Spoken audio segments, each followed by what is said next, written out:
Whitney, good to have you back again. My pleasure. And before we get into your new book in investing, you made a $25,000 bet offered before the elections last November. You thought the incumbent was going to beat Mr. Romney. Yes. What led you to that, to put your money where your prediction was?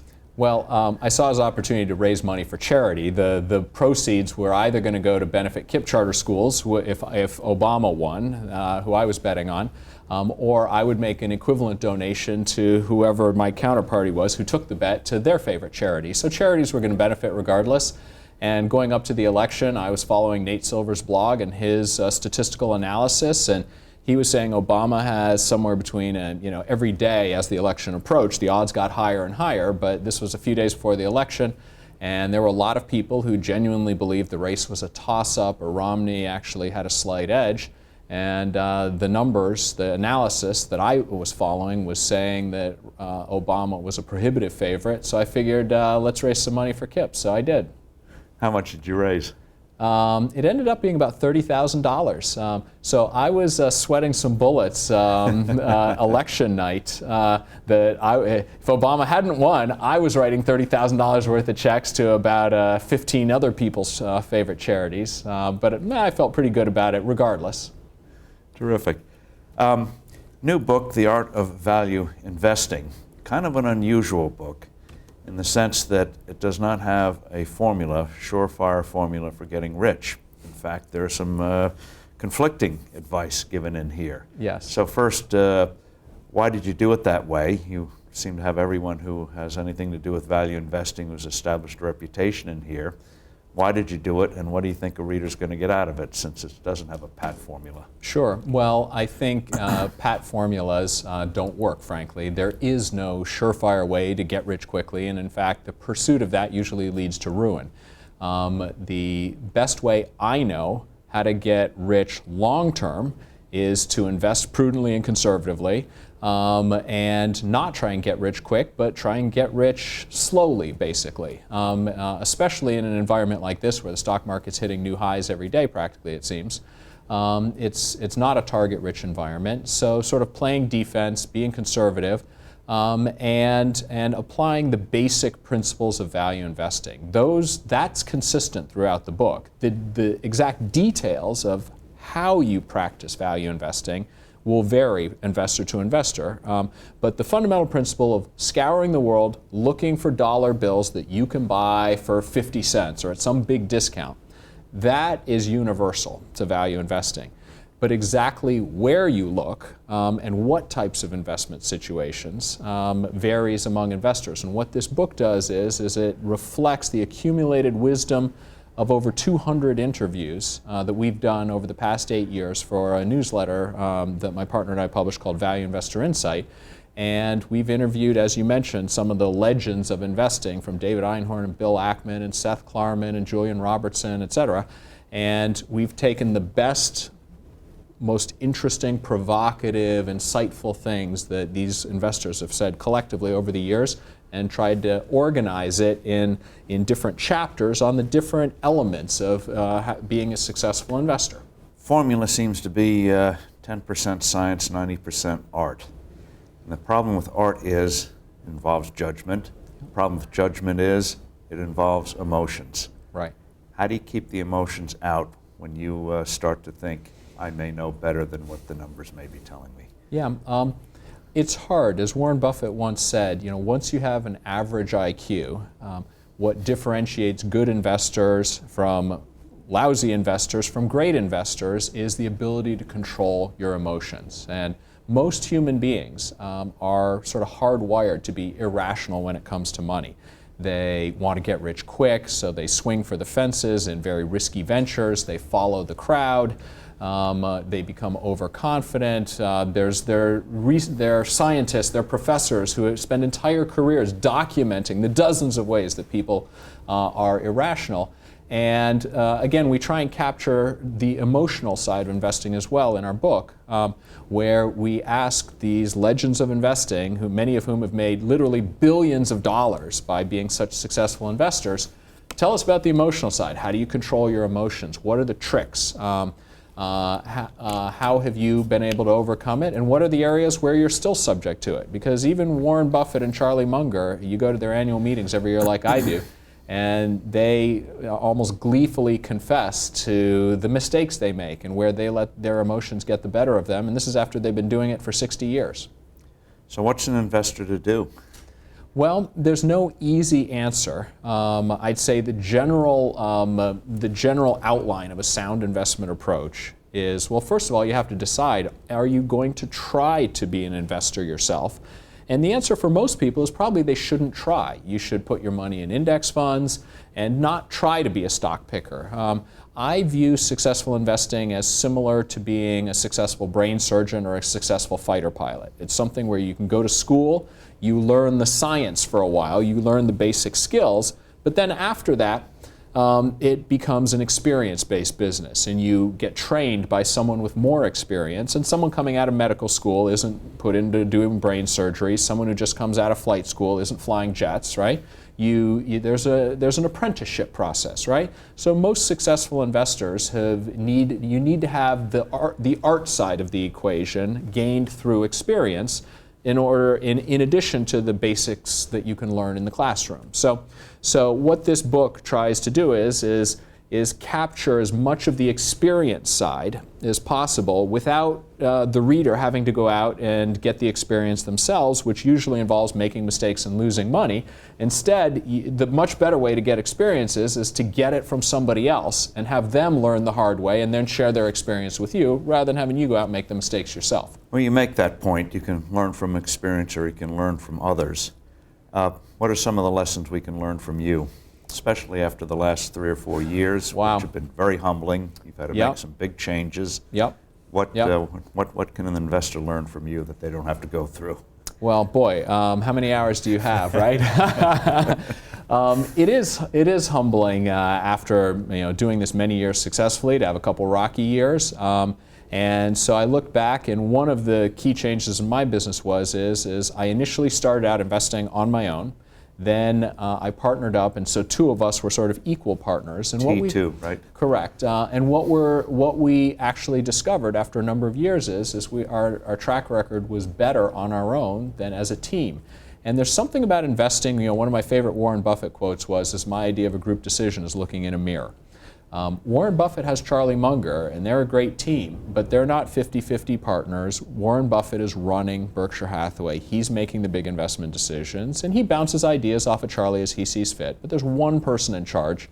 And so understanding that investing is hard, you have to make a lot of decisions. Most of the time the decision is to do nothing, but that can be a hard decision. To just sit there and a stock is getting clobbered, a stock is going up, and saying, well, do I buy more, do I sell? Most of the time the right decision is just to sit tight. Don't churn your portfolio a lot. But that decision to do nothing when everybody else seems to be frantically trading can be a tough decision. So at the end of the day, I think one person's got to make the decisions, and structuring yourself so that you have colleagues, people you can bounce ideas off of, people you can learn from, but also at the end of the day, you have to have the guts and the courage and be willing to live with your decisions, right or wrong, and make decisions on your own. That was a key lesson that took me too many years to learn, I suppose, but now I've gone back to that. That's how I've structured my business, and feels good. In terms of a partnership, did you find, looking back, that either you each reinforced emotions in each other, or you tried to do a little appeasement? He gives me this, I'll give him that. Right. You felt might have ended up, without you knowing it, diluting your effort?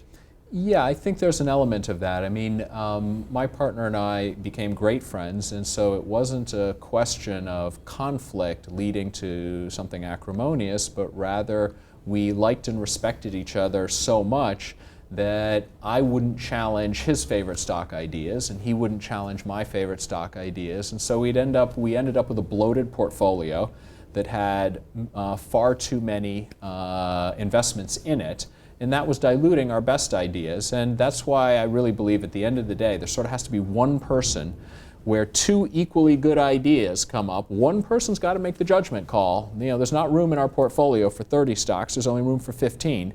So who's going to make those judgment calls? Well, I think it's easier for one person to be making those calls at the end of the day. There's some bit of consolation when baseball players go through slumps. Is the study by Davis, the Davis Funds. Yes. Can you quickly summarize that in terms of everyone has these periods? Sure. They looked at all over a 10-year period. They looked at the most successful mutual funds over a 10-year period. And then they drilled down into 1, 2, and 3-year periods and tried to determine, were the funds with the best record over 10 years, did they have the best record in each of the 10 years, or were there a lot of ups and downs? And what they found is that virtually all of the best performing funds had at least 1 year where they weren't just in the bottom half of their peer group of funds, but were in the bottom quarter and even bottom 10% for at least 1 year. And a substantial number, there were 3-year periods in just a 10-year period where they significantly underperformed for as many as 3 years. So it's something I take a little comfort in that I've had, after 12 years or so of consistently doing well and beating the market, running into a buzzsaw for a couple of years.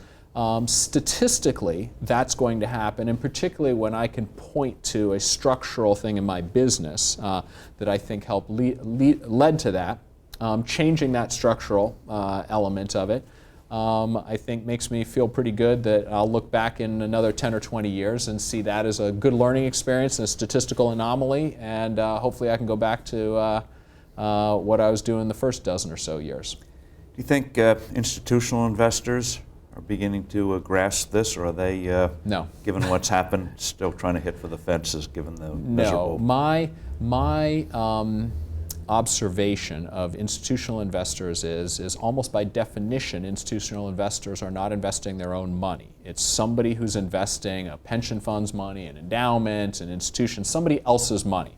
And boy, do people behave differently when they're being hired to manage someone else's money as opposed to managing their own money. So institutional money, in general, I think this has always been true. They tend to chase performance. Whoever's got the hottest performance over the last month or quarter, or certainly year or two, the lion's share of the institutional money flows in that direction. And this happens in individual stocks as well. It's the exact same phenomenon for stocks as you see for funds, which stocks that have done well, companies that are on a tear. The single greatest mistake investors make in general, there are dozens and dozens of mistakes. The single biggest one I see is projecting the immediate past indefinitely into the future. So whatever's been working recently, Rearview mirror investing. Exactly. And the reality is there are very powerful reversion to the mean trends. There's always statistical noise.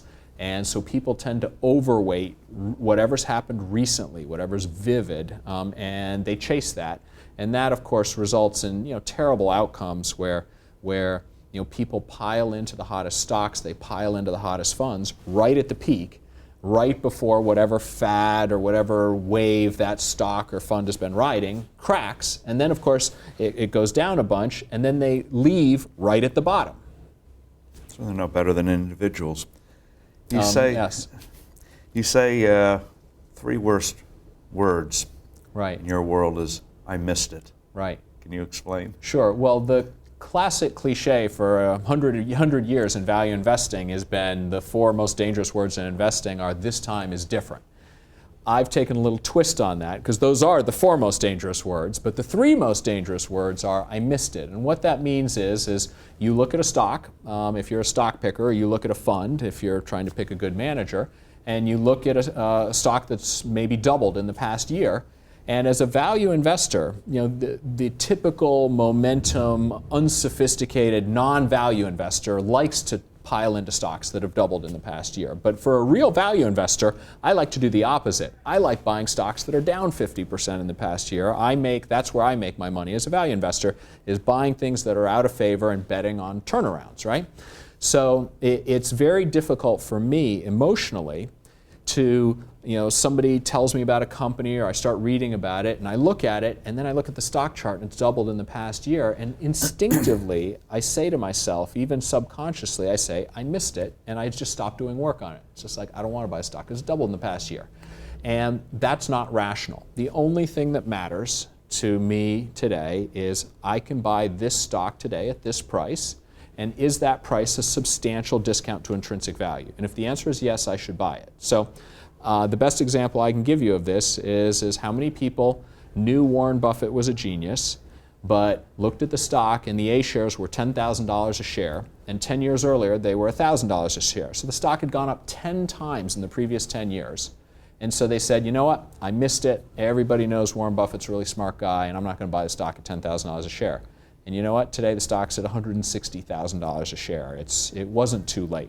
So sometimes you can, a company or a fund or an investment manager is really that good, and the intrinsic value is steadily growing, and even after the stocks run up, it still might be cheap. That said, I do not recommend as an investment strategy buying into things that have doubled in the past year. That's generally momentum chasing, and it will end badly if you just chase performance. But the point is it shouldn't matter whether the stock has been down 50% or up 100% in the past 12 months. You should wipe your mind clear of what happened in the past and just simply analyze a stock, analyze a business at today's price, and decide whether it's cheap. You still own Berkshire Hathaway? Yes. One of your top 10? Yes, would my you buy second it today? largest position today. This is the only stock I'll admit that I do allow some emotion to creep in to my analysis, because Warren Buffett and Charlie Munger are really my mentors in this business. I learned value investing from them through their writings, through attending their annual meetings. The underlying company, Berkshire Hathaway, is going gangbusters. They just reported an incredible quarter. And so every time the stock runs up a bunch, I redo my calculation of intrinsic value, and intrinsic value is going up as well. So the answer for Berkshire is the stock's around $160,000 per A share. My estimate of intrinsic value is approaching $200,000 a share at this point. So I would say Berkshire today is, call it an 85-cent dollar, probably. It's about a 15% discount to intrinsic value.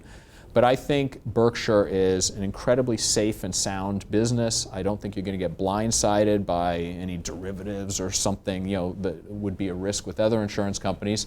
And I think there's always a chance that Warren Buffett finds another big deal to do that really juices intrinsic value beyond the 10% growth of just the operating businesses of Berkshire growing every year. So I would call it a safe, nicely growing, but not incredibly cheap stock at this point. So I think it's a good foundation for a conservative investor. I think if my choice was buy the S&P 500 index fund and hold it for the next 5 or 10 years, or buy Berkshire, I think odds are 80 to 90% that you will do better if you just sit there and hold Berkshire and forget about it.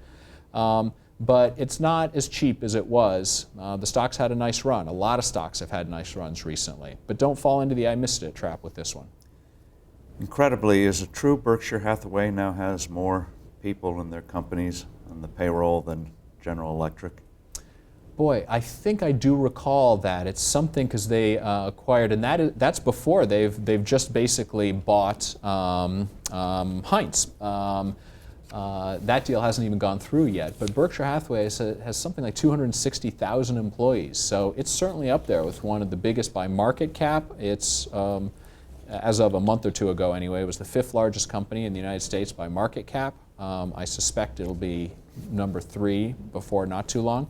And what's really amazing is the company is run by 20 people at headquarters. Warren Buffett and just a chief financial officer and a couple secretaries. And so it's taken decentralization almost to a comical extreme, but it works. Some of your other longs, AIG. Yes. It's actually my largest position.